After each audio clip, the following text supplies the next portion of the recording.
आयुक्त पर दबाव बनाने के लिए इस तरह का हथकंडा अपनाया जा रहा है। आपकी थी भारतीय जनता पार्टी की सत्ता है मीरा भाईंदर महापालिका में, क्या कंट्रोल नहीं कर पाया? ये एक नगर सेवक है, उन्होंने भी इस भ्रष्टाचार का मुद्दा उठाया था, आपने उस वक्त उसको समर्थन क्यों नहीं किया?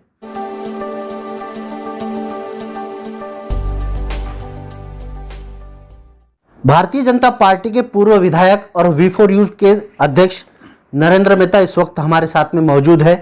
उन्होंने भ्रष्टाचार के आरोप लगाए इस कोरोना महामारी में जो सामग्री खरीदी गई है।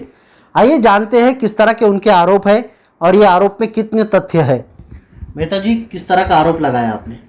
मैंने भ्रष्टाचार बोलने से अच्छा मैं कहूँगा कि घोटाला जो बोलते हैं ना, और एक कहावत है ऐसा कि जब जंगल में आग लगती है ना तो उन पेड़ों के भी हिसाब ये लोग कर डालते जो कभी उगे ही नहीं थे।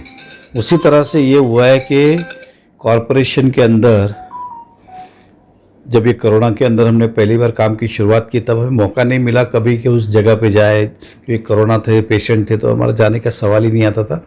और उस परिस्थिति के अंदर हम कुछ जाके पेपर निकाले या उस पर बात करें वो समय भी नहीं था, लेकिन तब भी लग रहा था कि कुछ ना कुछ तो गड़बड़ है।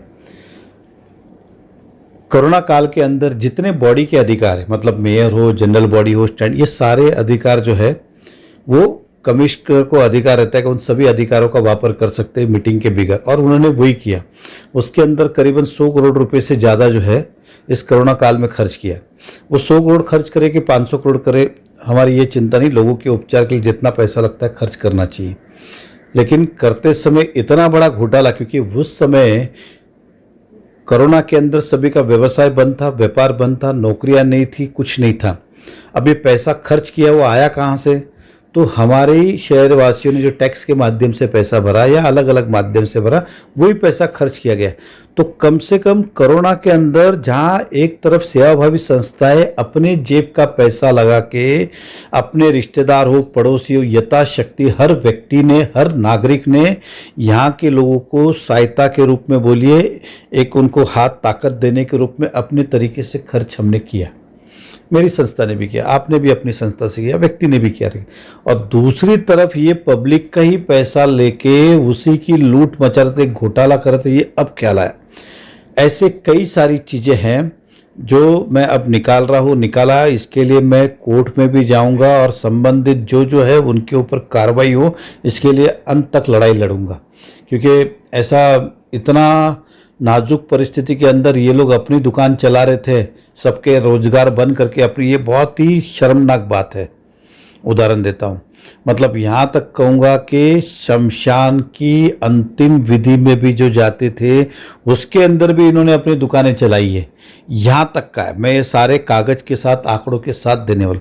आज आपको उदाहरण के तौर पे मैं कहता हूँ, मंडप के अंदर शादी ट्यूबलाइट लगाएगी। अब ट्यूबलाइट खरीद के कितने की आती है? तो सब आज भी हार्डवेयर में जाइए, 200 रुपये की ट्यूबलाइट आती है। इन्होंने भाड़े पे ली, कितने महीने के लिए? तो 3 महीने के लिए। कितना पैसा दिया? तो 3,500 रुपया, 3200 रुपया। अब आप मुझे बताएं, 200 रुपये की ट्यूबलाइट का भाड़ा 3200 रुपया इन्होंने दिया, और ट्यूबलाइट भी उनको वापस दे दी कुछ समय के बाद। मतलब ना ट्यूबलाइट मिली, खाली भाड़ा 3200 रुपया गया। उदाहरण के तौर पे ये सारी चीज़ें मैं इसलिए बता रहा हूँ कि आम आदमी, ऐसी टेक्निकल चीज़ें तो बहुत सारी है मेरे पास कागज़ के अंदर, मैं बाद में बताऊँगा। टेक्निकल चीज़ें तो बहुत है, शायद आपको और आम जनता को समय लगेगा इन चीज़ों को समझने में। लाखों में घोटाले, एग्जाम्पल टेंट का तो करोड़ों में, लेकिन ये आंकड़े बोलूँगा तो आम आदमी को समझ, मैं खाली छोटी छोटी बातें बता रहा हूँ। मैं कुर्सी की बात करता हूँ, कुर्सी 12 रुपये की, ये रिवॉल्विंग